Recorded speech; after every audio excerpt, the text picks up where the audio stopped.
Bonjour, toujours dans le cadre de ce deuxième exercice qui consiste à appliquer l'inégalité de BNM-Chebyshev à la fréquence observée comme objectif de déterminer la taille de l'échantillon. Et je vous rappelle que nous avons déjà déterminé la taille de l'échantillon optimale afin d'atteindre la précision exigée qui est, nous avons trouvé comme quoi il faut tirer au moins 7500 fleurs afin de c'est-à-dire pour que la fréquence observée des fleurs blanches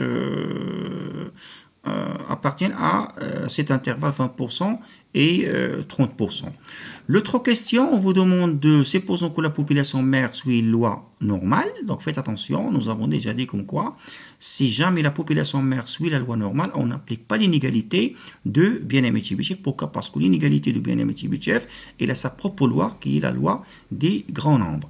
Donc supposons que la population mère suit une loi normale, je vais répondre à la question précédente, c'est-à-dire je dois déterminer la taille de l'échantillon, et par la suite dans ma question C, on va faire une comparaison.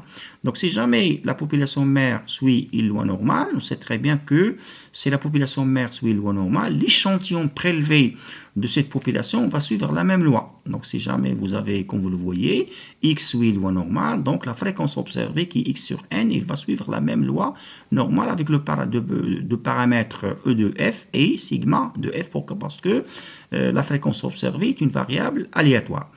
Bien, donc la seule différence par rapport à la question précédente, au lieu de déterminer la valeur de t, je vous rappelle que dans le cadre de l'application de l'inégalité de Bien-Aimé-Chebyshev, nous avons déterminé t à travers cette relation.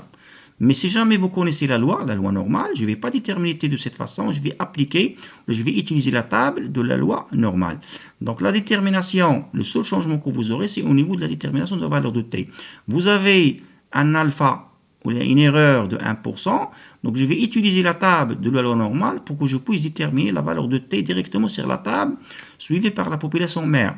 Donc voilà, vous avez 1%, ça c'est une formule rapide afin de déterminer lire directement sur la table de la loi normale la valeur de t. Vous avez 1 moins 1% sur 2 parce que vous avez la borne inférieure et la borne supérieure. 1 moins 1% divisé par 2 est égal à 0,9915. Donc autrement dit, moi je cherche sur la table de la loi normale, je dois chercher quelle est la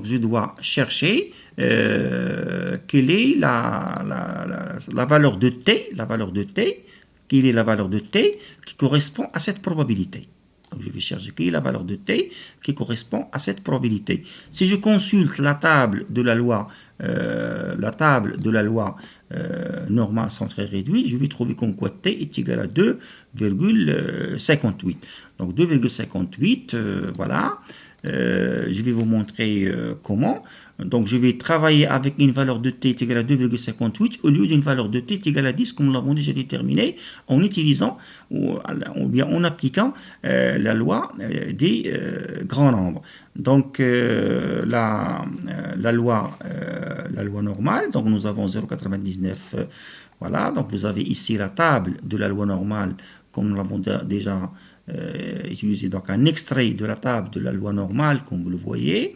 Et je cherche la valeur de t, comme vous savez très bien, nous avons déjà vu ça l'année dernière, la valeur de t. Donc vous avez ici dans la première ligne, la première colonne, vous avez la valeur de t, et dans la première ligne, vous avez le deuxième chiffre décimal pour la valeur de t.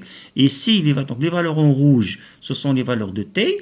Alors les valeurs que vous avez ici en bleu, ce sont les probabilités correspondantes. Si jamais vous avez une valeur de t est égale à par exemple 0,1, exactement 0,1, la probabilité est égale à 0,5398, comme nous l'avons déjà fait l'année dernière, dans le cadre de la loi normale centrée réduite. Moi, j'ai une probabilité est égale à 0,995, donc 0,995, elle est là, donc 0,995, je vais prendre soit c'est la valeur la plus proche, soit 0,99, 0,9949, ou bien 0,9951. Donc les deux sont valables, les valeurs les plus proches. Donc si je vais prendre par exemple la valeur de t, donc vous avez ici 2,5, donc l'intersection, il faut prendre l'intersection des deux, donc l'intersection des deux, c'est-à-dire voilà, donc l'intersection de cette valeur, donc voilà 0,5, voilà 0,5, 0 par exemple, je vais prendre cette valeur, donc je vais voir, donc si je vais prendre donc cette valeur, donc je vais voir, donc vous avez ici 2,5, mais il ne faut pas oublier le décimal, le deuxième chiffre du décimal.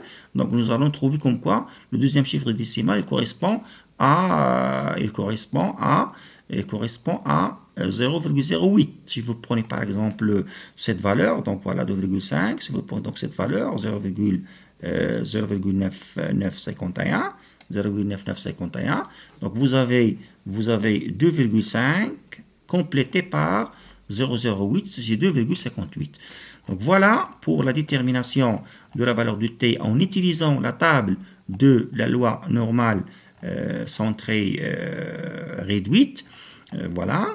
Donc je vais reprendre. Donc voilà, vous avez la valeur de t est égale à 2,58 au lieu de 10, comme je l'ai précisé auparavant. 10, c'est on utilise l'inégalité, ou bien c'est on utilise la loi des grands nombres. Alors maintenant, puisque nous connaissons la loi suivie par la population, je vais utiliser t est égal à 2,58 et la formule ne change pas, ça reste la même. Comme vous le voyez, la formule ne change pas. Le seul changement que vous avez, c'est au niveau de la valeur de t. Donc si je remplace t par 2,58, je vais trouver comme quoi, en utilisant la loi normale, je vais prélever seulement 500 fleurs, au moins 500 fleurs, au lieu de 7500 fleurs en utilisant la loi ou bien l'inégalité de Bien-Aimé Tchibichev. Et à travers donc ce constat, vous allez mieux comprendre la loi des grands nombres. Donc la loi des grands nombres, il faut prélever un échantillon de taille suffisamment grande. En termes de comparaison entre les deux, c'est-à-dire les deux méthodes, il y a la première méthode, c'est la loi des grands nombres, l'utilisation de l'inégalité de Bien-Aimé Tchibichev, en supposant que je ne connais pas la loi, je dois travailler sur la loi des grands nombres, ou bien si je connais la loi normale, comme vous le voyez. Donc la différence est au niveau de la valeur de t. En utilisant l'inégalité de Bien-Aimé Tchibichev, la valeur de t est égale à 10. Alors en utilisant la loi normale, est égal à 2,58. Le degré de précision, faites attention, le degré de précision n'a pas changé. Toujours la différence entre la fréquence observée et sa proportion ne change pas, est égal à toujours à 0,05, ne change pas. Voilà, donc je vais garder le même degré de précision en changeant de la loi des grands nombres vers la loi normale. Je vais considérer, comme vous le voyez, une taille d'échantillon avec l'utilisation de l'inégalité. Il faut prélever au moins 7500 fleurs. Mais si je connais la loi, je vais prélever au moins 500, uniquement 500 fleurs. Donc, comme vous le voyez ici, le fait de connaître la loi de la population mère comme étant une loi normale, par exemple, vous allez gagner en termes de taille d'échantillon. Donc, regardez, donc là, c'est la raison pour laquelle l'inégalité est basée sur la loi des grands nombres, comme nous l'avons déjà démontré dans le cadre des conditions de convergence de la fréquence vers P, ou bien la moyenne observée vers sa moyenne. Il repose sur des majorations d'effectifs très importantes. C'est la loi des grands nombres. Il faut prélever une taille d'échantillon suffisamment grande. Donc voilà, comme vous le une différence flagrante entre l'utilisation de l'inégalité et l'utilisation de la loi normale. Donc la conclusion qu'il faut tirer de cette comparaison, c'est que la connaissance de la loi suivie par la variable permet pour obtenir avec le même degré de précision, voilà, une taille d'échantillon très inférieure, 500 contre 7500, par rapport à l'application de l'inégalité de Bien-Aimé Tchibichev. Et c'est la raison pour laquelle nous avons déjà signalé au début comme quoi, dans les remarques, comme quoi l'inégalité de Bien-Aimé Tchibichev entraîne des majorations d'effectifs très importantes. Pourquoi? Parce que, comme vous le voyez, 7500 et 500, c'est en principe, c'est la différence, c'est-à-dire elle est flagrante.